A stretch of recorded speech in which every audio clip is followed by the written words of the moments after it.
Our final speaker before the afternoon tea break is also a proud West Australian. He assumed the role of Minister for Social Services in the new federal cabinet just last month. With housing and homelessness policy a key area of responsibility in the portfolio, you're no doubt looking forward to hearing from him. Please welcome to the National Housing Conference the Federal Minister for Social Services and member for Pearce in Western Australia, the Hon Christian Porter.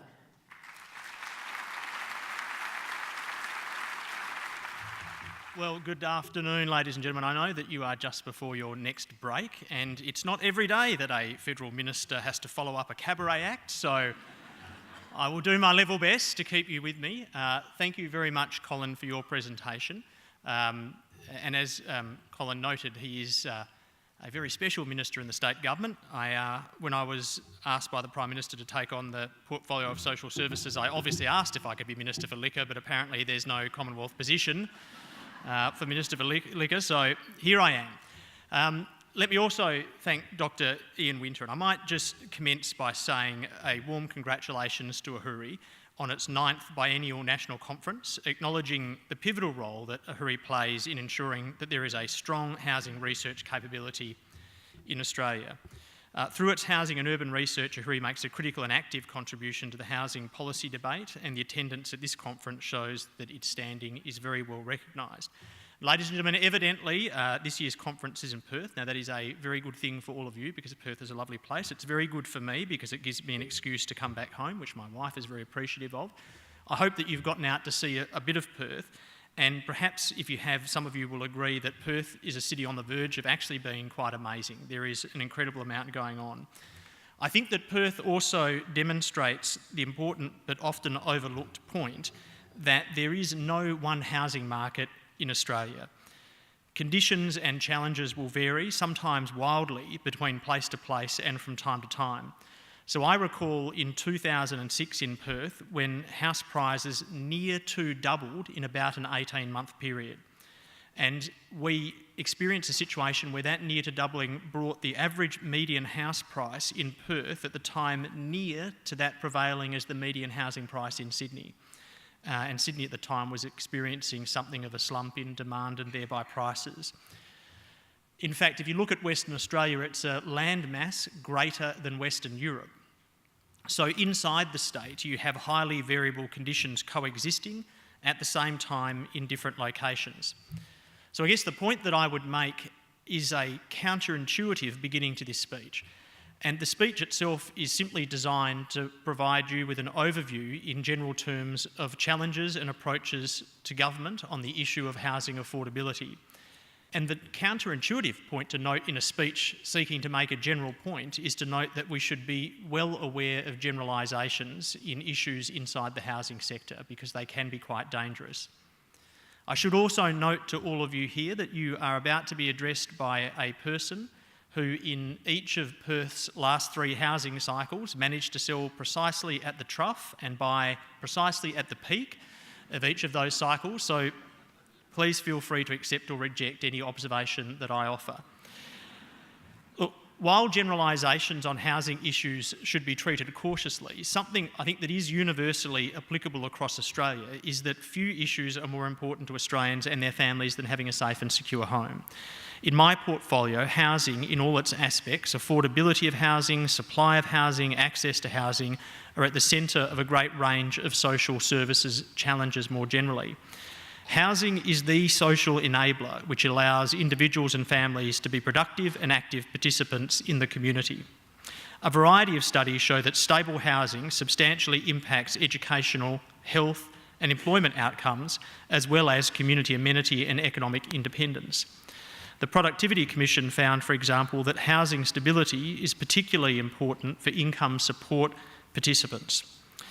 So Australia faces a number of difficulties and challenges inside the portfolio that I now have stewardship of. Right now, as a nation, we spend $154 billion on direct welfare. Now that represents about 80% of the entire personal income tax revenue take. So a central task of this government, and indeed I'd postulate any political party that was in government would face this task, is to responsibly slow down the growth in that $154 billion expenditure. And a very important point that's not lost on me as Minister is this: the more times a person has moved over a 12-month period, the less likely they are to be working at the end of that year. Now, that simple fact, I think, demonstrates how important housing is to the issue of slowing growth in welfare outlays to sustainable levels. This year's conference program has an emphasis on ideas, innovation and change, and this is most welcome because another generalisation that can safely be made is that, as in many of the countries that are represented here by our international guests, the housing challenges in Australia need new thinking, a willingness to quickly develop and quickly test and then apply entirely new approaches to the challenges we face. Governments must be far more willing than they have previously been to self-assess their own policies and expenditures in this area and constantly seek to maximise the impact on the availability and affordability of housing when government spends taxpayer funds for this purpose. It is also obviously the case that no single level of government can act alone on this issue, and even more critically, nothing will change without a willingness for innovation by government being accompanied by new, even radical approaches in housing provision being advanced by the private sector and latterly accepted by government. Some significant initiatives addressing current problems are already underway in many parts of Australia. As Colin Holt said, Opening Doors, the 10-year affordable housing strategy introduced here in WA in 2010 by the government that I was formerly a member of, is 5 years ahead of schedule, is meeting its aspirational target of 20,000, and that target will be met ahead of schedule. And the distinctive feature of the WA strategy was innovative thinking, a look to what practically works and the willingness to adopt what practically works very quickly. On the other side of the continent, in New South Wales, Premier Mike Baird is using revenue from the state's property boom to inject $400 million into the New South Wales Housing Acceleration Fund. This funding will be directed at critical infrastructure projects which drive housing growth. So New South Wales has identified the need for an additional 664,000 dwellings in Greater Sydney by 2031 and has committed to accelerating the supply of housing in both infill and greenfields areas to achieve its target. So while these and other initiatives around the country are exciting and very worthy, it would be an overstatement to say that we have reached a point where there is diminished need for further innovation. Together with the states and territories, the Commonwealth directly invests $11 billion worth of taxpayer money annually in housing assistance and homelessness services. That's $11,000 million directly into housing assistance and homelessness. But despite this very significant expenditure of your money, of taxpayers' money, the situation inherited by the coalition government is that housing outcomes, particularly for low and moderate income households, notwithstanding that very large Commonwealth application of expenditure, have not shown improvements that are commensurate with the level of that expenditure. So consider the following. Younger Australians are increasingly finding it difficult to buy a home. The Australian Bureau of Statistics recently reported that in 2013-14, home ownership among Australians aged 25 to 34 fell to around 38.6%. Now, some of this is relatable, I think, to lifestyle changes amongst 25 to 34-year-olds and their evolving views around mortgages, but much of it is also about affordability. Consider this, low and moderate income earners are finding it harder to rent. Around 575,200 households, roughly about 42% of low-income households, reported that they were in rental stress. Social housing stock cannot, it appears, meet demand. More than 205,000 households remain on waiting lists. I would also suggest to you that there is an issue with the way in which all levels of government deal with those waiting lists. Earlier this year, the Organisation for Economic Cooperation and Development ranked Australia's housing market as the second most overvalued against long-term average on a price-to-income ratio at 31% and the fifth most overvalued on a price-to-rent ratio at 49%. And this finding was consistent with the 11th Annual Demographia International 2015 Housing Affordability Study, which listed the Australian housing market as one of the most severely unaffordable. The level of home ownership for households with children under 5 years decreased from 71.7% to 64.6% in the 10 years to 2013-14. And tellingly, according to CoreLogic RP data, combined median capital city house prices have risen 11% over the last 12 months to $580,000. At the same time, in trend terms, the average weekly total earnings grew only by 1.3% in the 12 months to May this year. Of course, while low interest rates make it easier to pay down a mortgage, they also represent challenges in saving to get one in the first place. The Reserve Bank of Australia figures show that it would take a young buyer, on average income, 10 years to save a 20% deposit for a median-priced house in most capital cities, and as long as 14 years in Sydney. It's a good reason, if you live in Sydney, come to Perth. At the other end of the housing continuum, another development is occurring. The number of Australians aged 65 and over who still have a mortgage has doubled since 2004. There is also a sizable proportion of Australians who try but cannot maintain the struggle to pay their mortgage. Professor Gavin Woods, who did research for Ahuri on this topic, found that over the decade to 2010, around 22% of homeowners dropped out of home ownership, and he estimated that nearly 40% of that 22% will remain in rental accommodation and never return to home ownership. So all these trends in turn put pressure on the rental market. In the decade to 2014, the total share of households in the private rental market increased from 18.4% to 25.7%. When combined with social housing, this means that about 1 in 3 Australian households rent.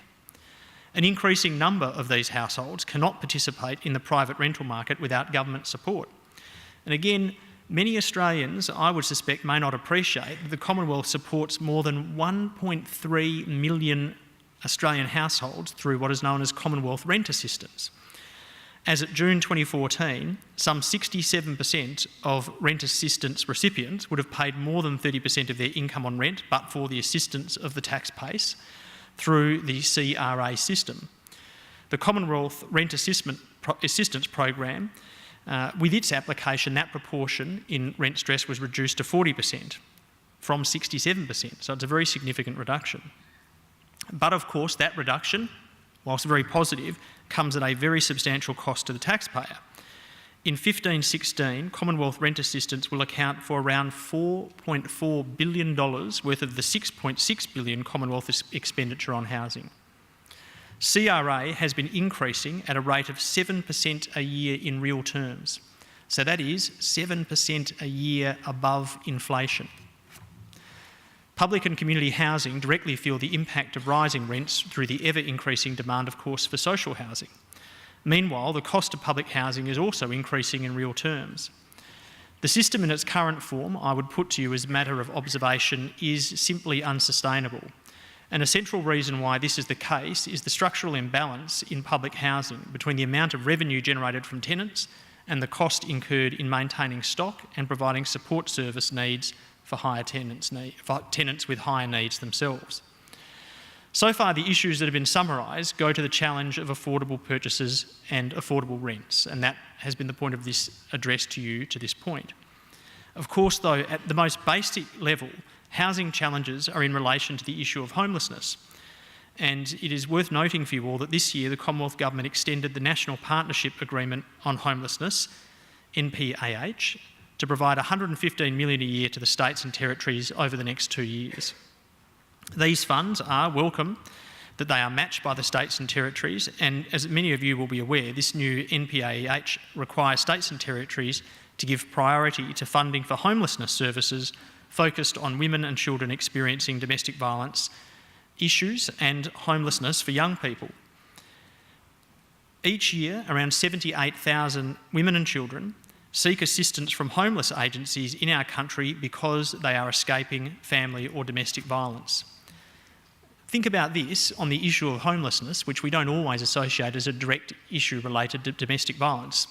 But 1 in 3 people who seek assistance from homeless agencies are escaping domestic or family violence.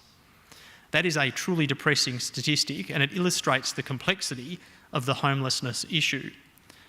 And homelessness is in part an issue about stock and the lack of affordable housing supply, but it is obviously much more than that. A huge amount of homelessness is caused by domestic violence, which in turn is about a culturally indentured and shameful approach to relationships with women that unhappily persist in pockets of Australian society. So I've sought today, to this point, to speak in a way that provides a framework for new deliberations and discussions by presenting you with an absolutely unvarnished account of the kinds of challenges that we are currently facing at the Commonwealth and state government level, but of course challenges that are shared by all Australians. And I'm noting again, of course, that generalisations in the Australian housing market are necessarily useful but must be treated with caution. But given that caveat, I want to propose a central question which I think sums up several variable problems, and that is, given that we are collectively, amongst state and federal government, making a very significant investment in housing assistance and homelessness services, why is it that we are not achieving better outcomes? Obviously, we need some very serious reappraisal of our approaches at all levels of government, Commonwealth government, state government, but also we need to reassess our approaches inside the private sector. And critically, and perhaps very often overlooked, purchasers may also need somewhat to reconsider their own approaches and perceptions on housing. So having spoken in I hope, an unvarnished way about the challenges, I would just like to finish this address with 4 areas that I think are worthy of attention, both by government and the many participants that are assembled here. First is the issue of supply. Housing supply, as a sheer matter of statistical fact, has not met housing demand for the past 3 decades in Australia. Since the 1980s, despite population increases each decade, the average annual completion rate for new homes has remained obstinately at around 150,000. Our population grew at an annual rate of 1.7% between 2007 and 2014, for example, but housing stock grew at less than that, at 1.6%. There are heartening signs in this regard. Dwelling approvals increased over 225,400 in the 12 months to August this year, up from 199,500 over the same period last year. We need to build more than 200,000 homes a year into the foreseeable future if we are to address our current issues with respect to housing supply and thereby housing affordability and the flow-on effects to the rental market. I think we need to seriously look at all and any blockages that are preventing us from sustaining the level of activity that would allow us to continue to break and considerably exceed that 200,000 new homes barrier. The former Treasurer, Scott Morrison, has set up a housing supply working group which is led by the Victorian Treasurer to identify best practice arrangements for the release of Commonwealth and state land. Scott Morrison, the present Treasurer, has asked the same group to undertake further work on housing affordability with a specific focus on solutions for better supply and the provision of social housing through a national reform framework. My department is working very closely with the Treasury on this, and I am very much looking forward to contributing to the results of this work. Our federal system means that we need to be working evidently very closely with the states as we move forward in this important policy space. And that brings me to the second issue, which is a federation demarcation issue. We need to provide clarity around the roles and outcomes sought by the Commonwealth and state and territory and local governments on housing. As you all know, there is underway a white paper on the reform of the Federation. The issue of vertical fiscal imbalance in Australia is well known. The states and territories have become increasingly reliant on revenue collected by the Commonwealth to deliver services in the areas for which they have primarily and traditionally had responsibility, including housing and homelessness. Around 45% of all the state and territory revenue now comes from the Commonwealth. An observation would be that periodic Commonwealth injections of money are necessary, but are not necessarily the long-term answer to national problems. And experience suggests that they are not the answer to these fundamental underlying challenges of housing supply and affordability that I've touched on in the first half of this address. I'd say to you all in this industry sector that the Treasurer and I are of one mind in reaching the conclusion that we cannot continue to spend money through the National Affordable Housing Agreement and the NPAH without getting better results. Indeed, much better results that can all be measured against consistent key performance indicators. As indeed Ahuri commentators have pointed out, Clarifying the roles between different levels of government will not in itself solve Australia's current housing affordability problems, but it is, I think, a necessary precursor to improvement. But because it's not a sufficient condition to improvement, that is why we need to bring imagination to bear in tackling the supply problem. And it's an important point, I think, to remember on this idea of imagination, that our population in Australia is very, very diverse. That brings me to the third point. We need to cater to changing demographics, changing preferences and affordability pressures, which are, of course, different for different age groups and across different locations. Innovation and imagination in a whole range of sectors are not lacking in Australia. We have a very long history of both being innovative and imaginative. But if I might gently suggest, government and the private sector needs to bring more of these qualities, imagination and innovation, to the housing space, and we need to do it quickly. For instance, the question whether there is a place for increased micro-housing in Australia should be asked loudly and repetitively by the private sector, and governments should listen. I'm not suggesting that we go as far as French designers who put forward a proposal to line the Seine with tiny accommodation capsules on stilts. The predictable Parisian response was "quelle horreur." My staff explained to me what that means, which I think is no way. Likely similar responses would arise in Australia if we do not properly socialise and explain the realistic, practical, livable options around micro-housing. But given that our housing problems, the obvious question arises, why are we continually building houses that are, on average, the biggest houses in the world? The average Australian home is 215 square metres. In the United States, the supersize continent, the average house is 202 square metres.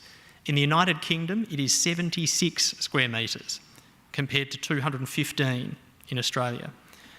Now, houses do not need to be the biggest in the world to be great for families. And there are many groups in our society who do not need large homes, and many, indeed, who I would suggest would prefer precisely the opposite. I grew up, like most good 1970s middle-class suburban kids, in a small but very happy home. And that small but happy home in Wembley Downs would have fit 3 or 4 times in an equivalent modern McMansion, unquestionably. Well-designed and well-built micro-houses would be a very good first home option for young singles, young couples, or indeed for older Australians who wish to downsize. And obviously we should never let the quality of housing standards in Australia fall, but being imaginative and innovative and maintaining standards is definitely not mutually incompatible. Some of you may have taken advantage of the conference excursions to see the new affordable housing developments in and around Perth. And Perth is increasingly embracing the concept of transit-oriented developments which are developed close to public transport. The village at Wellard, Adara Apartments and Living Space at Coburn are all examples of quality, innovative, affordable housing.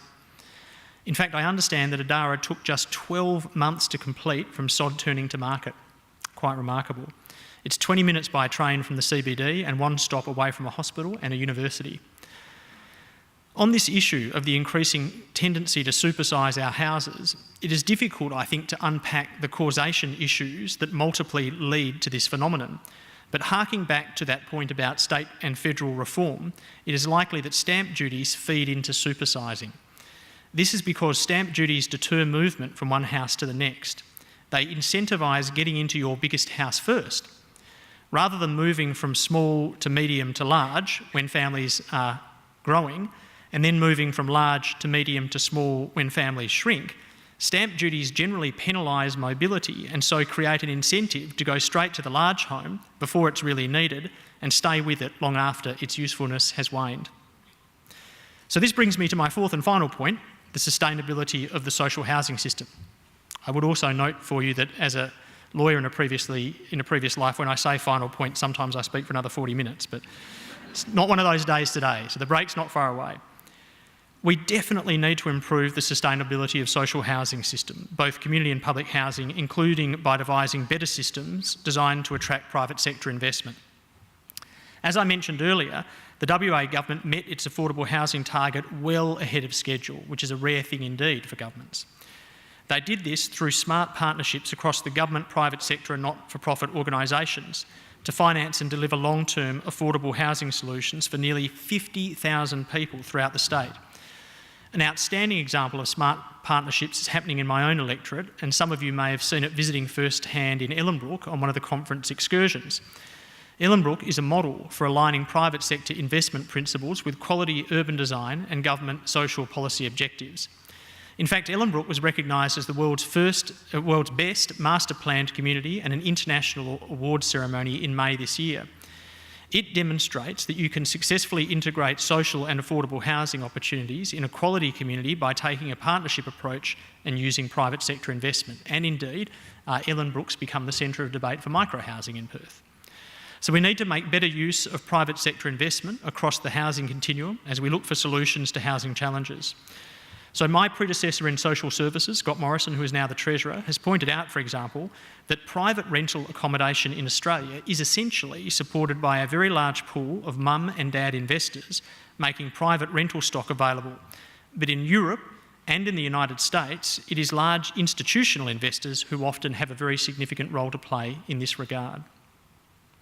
International investors are significantly absent from our housing market, and we need to actively engage with them and look for ways to make this a more attractive investment vehicle, which is something that the Treasurer and I are working on. Ahuri is contributing wonderfully to the contest of ideas in this space. Your research on creating housing supply bonds and an affordable housing finance corporation is providing, in my observation, very valuable input to the debate on how we introduce long overdue reforms. It's also worth noting that recently the South Australian Government determined to trial social impact bonds and set up 2 homelessness support services for 400,000 South Australians experiencing homelessness. SIBs, as they're known, are a form of payment by outcomes, so they fund mechanisms that engage private capital. The partnerships between government, private and non-government sectors under which social impact bonds operate mean the private investors provide capital to a service provider to achieve an agreed social outcome, and if the outcomes are achieved by the provider, there is a cost saving to government, which is then used to repay the upfront investment along with a financial return. These sort of arrangements encourage innovation, they pay for results rather than the delivery of prescribed service, and they free service providers and investors to explore different ways of achieving better results and to present ideas to government. While developments like all of these are encouraging, there has been mixed success more broadly across the country, and few projects yet have been able to scale up to the level of supply needed to make a real difference to the figures that I've cited earlier, but they are worth continually exploring. Even in areas that have done well, such as community housing, we lack the critical mass at the moment needed to reverse our present situation. Community housing plays an important role in Australia. It has been at the forefront of a lot of innovation and entrepreneurship, and that is growing. With nearly 90,000 homes, community housing represents 21% of Australia's total social housing stock of 422,000 units. This is a very significant increase from 2008, when community housing made up only 14% of the total social housing stock.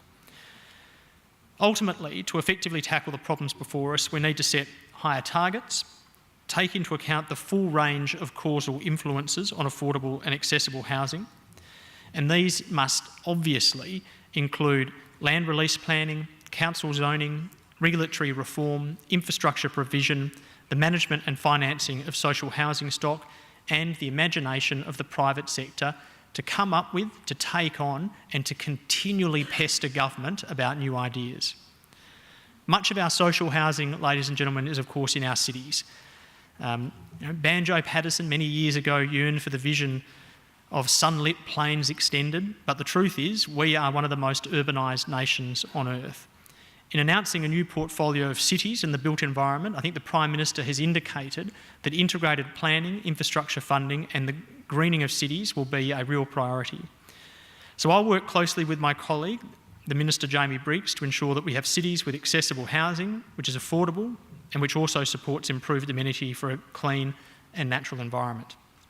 So I consider there are some very, very exciting prospects that you will all be dealing with. It would be neglectful, I think, to underestimate our challenges in housing and to fail to acknowledge some of the policy shortcomings that have persisted over several decades. But it would be equally unwise not to take a very positive and bold approach to known challenges. So I'm sure and I hope that many imaginative and constructive ideas will be discussed at this conference, and I look forward to hearing the results of your research findings, your conclusions, your suggestions in any respect that they might emerge. I'd thank you all, and please just note again, when you have good ideas, pester government continually. Thank you all very much.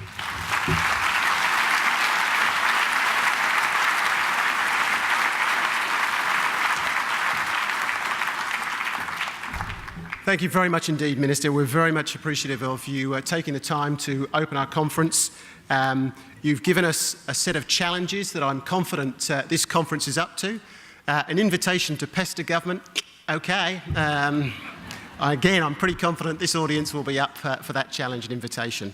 I think the Minister has covered off a terrific range of issues there, which mesh beautifully with the conference program and the range of issues, solutions and ways forward that we'll be debating over the coming days. It's now time for a break, your first opportunity to catch up with friends and colleagues.